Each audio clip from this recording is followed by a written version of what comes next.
ದಕ್ಷಿಣ ಕನ್ನಡದಲ್ಲಿ ಬಿಜೆಪಿಯ ವಿರುದ್ಧ ಕಾಂಗ್ರೆಸ್ ಪ್ರತಿಭಟನೆಯನ್ನ ಮಾಡಲಾಗ್ತಾ ಇರುವಂತದ್ದು ಸಿಲಿಂಡರ್ ಬೆಲೆ ಏರಿಕೆಯನ್ನ ಖಂಡಿಸಿ ಕೈ ಹೋರಾಟವನ್ನ ಮಾಡ್ತಾ ಇದೆ.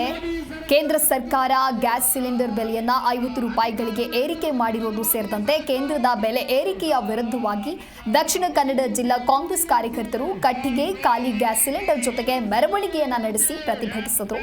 ಅಂಬೇಡ್ಕರ್ ವೃತ್ತದಿಂದ ಮಿನಿ ವಿಧಾನಸೌಧದವರೆಗೆ ನಡೆದ ಮೆರವಣಿಗೆಯಲ್ಲಿ ಕೇಂದ್ರ ಸರ್ಕಾರದ ವಿರುದ್ಧವಾಗಿ ಘೋಷಣೆಗಳನ್ನು ಕೂಗುತ್ತಾ ಭಿತ್ತಿ ಪತ್ರ ಪ್ರದರ್ಶಿಸುತ್ತಾ ಕಾಂಗ್ರೆಸ್ ಕಾರ್ಯಕರ್ತರು ಮೆರವಣಿಗೆಯನ್ನ ನಡೆಸಿದ್ರು.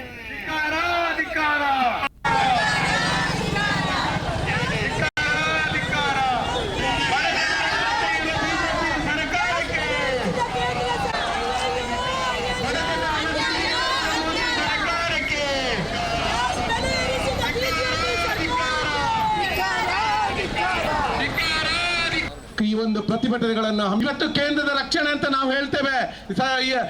ನಾವು ಬೇರೆ ಬೇರೆ ವಿಚಾರಗಳಲ್ಲಿ ಮಾತಾಡ್ತಾರೆ, ಸಂವಿಧಾನಗಳ ಬಗ್ಗೆ ಮಾತಾಡ್ತೀರಿ. ಇವತ್ತು ಸಂವಿಧಾನವನ್ನು ಬುಡ ಸಮೇತ ಅಲುಗಾಡಿಸುವಂತ ಕೆಲಸವನ್ನು ನೀವು ಮಾಡ್ತಾ ಇದ್ದೀರಿ. ಸಂವಿಧಾನದ ರಕ್ಷಣೆಯನ್ನು ನೀವು ಮಾಡ್ತಾ ಇದ್ದೀರಾ?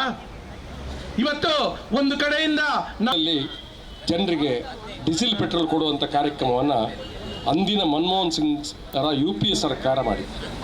ಇದನ್ನು ನಾವು ಅರ್ಥ ಆದರೂ ಕೂಡ ಇವತ್ತು ಕಡಿಮೆ ದರ ಇದ್ದಂಥ ಕಾಲದಲ್ಲಿ ಆಗಿನ ವಿರೋಧ ಪಕ್ಷವಾದಂಥ UPA ಅಂಗಪಕ್ಷಗಳು ಬಹುಶಃ ಪ್ರತಿಭಟನೆಯನ್ನು ರಸ್ತೆಯಲ್ಲಿ